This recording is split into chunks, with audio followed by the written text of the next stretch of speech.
اب جناب یہ بھی مسئلہ کر دیا لوگوں نے کہ تم اس مسجد میں نماز مت پڑھو اس لیے کہ صلاۃ پڑھتے ہیں۔ ارے بھائی تم نے حدیث بھی پڑھی؟ مسلم شریف میں حدیث موجود ہے اذا سمعتم المؤذن، جب تم مؤذن کی اذان سنو فقولوا مثل ما يقول المؤذن، جس طرح مؤذن کہتا ہے وہی الفاظ دہراتے جاؤ۔ اشہد اللہ الہ الا اللہ اشہد ان محمد رسول اللہ حی علی الصلاۃ حی علی الفلاح، مؤذن کہتا ہے تم بھی کہہ جاؤ۔ جب اذان ختم ہو گئی تو اللہ کے محبوب نے فرمایا ثم صلوا علی، پھر مجھ پر صلاۃ پڑھو۔ ٹائم ہو گیا، ثم صلوا علی، پھر مجھ پر صلاۃ پڑھو۔ یہ حدیث مسلم شریف موجود ہے۔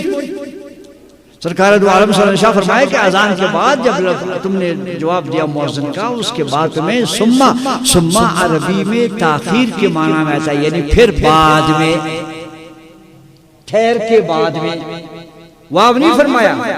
فقولوا مثل ما يقول المؤذن وصلوا علیہ، یعنی ادھر سے اذان ادھر سے صلاۃ نہیں فرمایا۔ ثم کا معنی تراخی معنی ٹھہر کے دیر سے، ہم بھی ٹھہر کے دیر سے کہتے ہیں صلاۃ و سلام علیک یا رسول اللہ۔ یہ حدیث شریف سے عمل ہو رہا ہے، حدیث مسلم شریف کے اندر موجود ہے۔ ختم بخاری تم بھی کرتے ہو، دستربندیہ تم بھی کرتے ہو، یہ حدیثیں تم بھی پڑھاتے ہو۔ خدا کے واسطے ان حدیثوں کو ذرا سنیوں کے عوام کو بھی سناؤ۔ تم کہاں سناتے ہو؟ اس لیے کہ حدیث سناؤ گے تمہارے مسلک کی خلاف ورزی ہو جائے گی۔